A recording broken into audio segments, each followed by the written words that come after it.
Hi everybody, I hope you all are doing well. Today I will be doing my TBR as well as giving you some recommendations for Nonfiction November.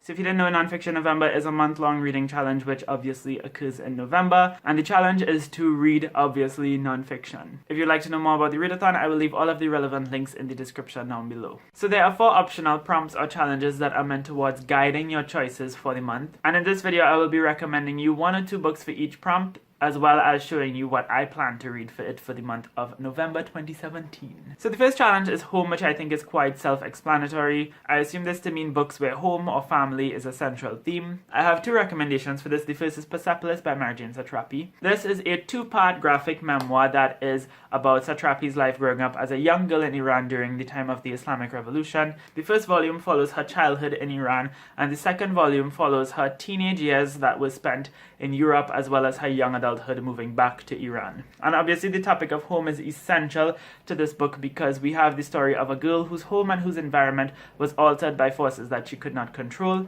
and it documents how she coped and how she had to adapt and also how she had to leave, and it also kind of explores how she felt connect and disconnect with her homeland and her home country. I just absolutely loved this book and I highly recommend it for this month, especially if you're into graphic novels and comics. And also, because this is a bind-up of 2 volumes, it's technically considered 2 books, and on top of that it's graphic, so you could get through it pretty fast. Another book that I would highly recommend for this prompt is In the Country We Love by Diane Guerrero. I gushed about this a few times already, especially in my last wrap-up, so if you want to see that, you could go up here. But essentially when Diane was 14 years old, her parents were deported back to Colombia where they originally came from. So it basically follows her life before and after this event occurred. The theme of home in this book is so layered and nuanced because it has different meanings in different contexts. Home could be family, home could be where you're from, home could be your culture, home could be pretty much anything really. And in this story, we're looking at a girl who kind of lost her home, but also wanted to stay home. And that was a very interesting dynamic if you think of it like that. So it really did create a very difficult conversation about what is home and what is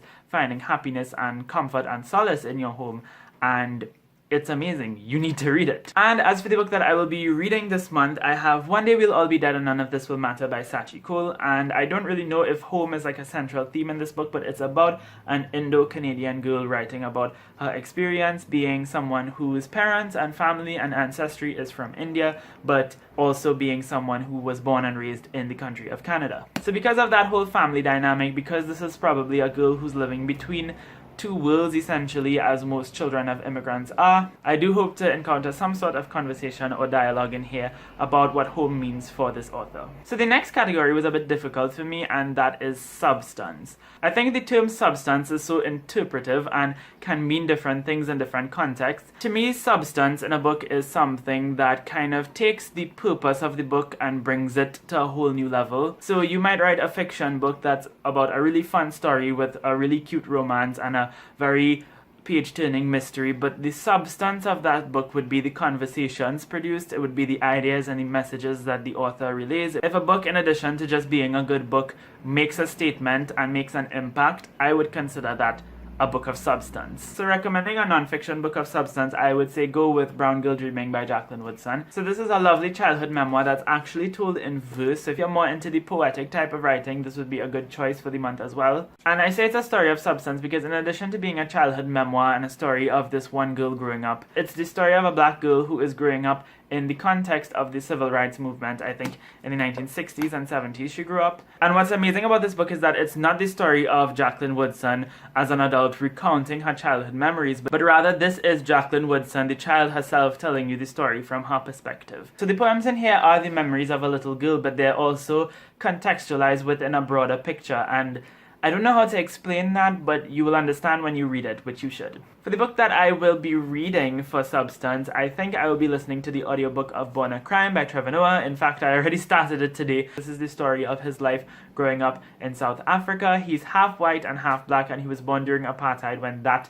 was actually illegal, hence the title of this book. And I think I'm definitely going to enjoy it, and the audiobook format is going to make it so much more easier for me because this month is going to be a very shittily busy month for me. The next category was love, which I think was a bit more straightforward for me. There's no main interpretation here. I just am going with a book that was very much about love and love between a mother and daughter, and that was Mom and Me and Mom by Maya Angelou. So this is essentially the biography of Maya Angelou. It spans her life from childhood to when she wrote this book in her late 70s or early 80s, which was only a few years before she passed away. But in addition to that, in each facet of her life, she lets you know how her relationship with her mother and how her love for her mother has impacted her. I loved it. It was so beautifully written and such a wonderful story, and if you want to appreciate your mother more, I think you should definitely read this book. As for the book that I plan on reading, I don't know if this has much to do with love, but I'm going with it anyway. That is The Prophet by Khalil Gibran. It says in the back here that it has to do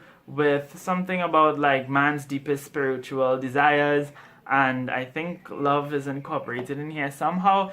I could very well be wrong. It could have nothing to do with love, but this is the book I want to go with because it's very tiny and I need to read something tiny this month, otherwise I would not be able to finish anything else. The final category is scholarship. So I don't necessarily think that they want you to read like academic books, but books that you could learn something from. And for this one, of course, I would highly recommend that you read Bad Feminist by Roxane Gay. Now, this isn't a gender studies Bible. It's not a feminist manifesto, nor is it like, the most, authoritative source. It is based on Roxane Gay's opinions and her perspectives, but I think it's extremely informative and it's very food for thought. Food for thought is not an adjective. It gives you food for thought. I actually have referenced this book in essays before. Like, I always use the definition of rape culture in it here, which I will read for you.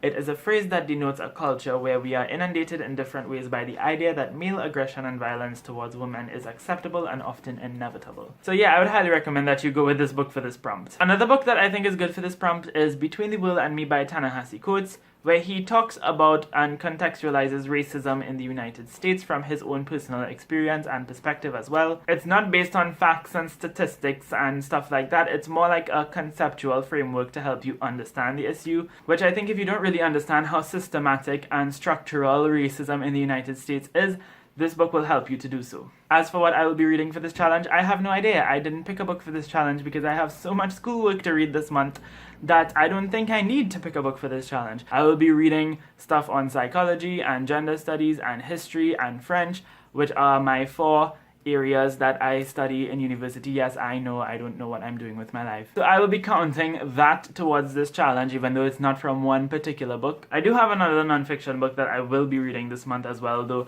and that is How to Be a Boss by Lily Singh. I started this last month. I'm 77 pages in and I'm enjoying it so far. It's like just like a motivational book and I need to finish it, so it will most likely be finished this month. And yeah, that's what I will be reading for Non-Fiction November, and those are the recommendations that I have for you to read for Non-Fiction November if you're interested in reading them. Let me know in the comments down below if you're taking part and if you've read any of these books and if you have any thoughts on them. As per usual, thank you so much for watching this video. I hope you have a lovely, lovely day, and until next time, inshallah, keep reading.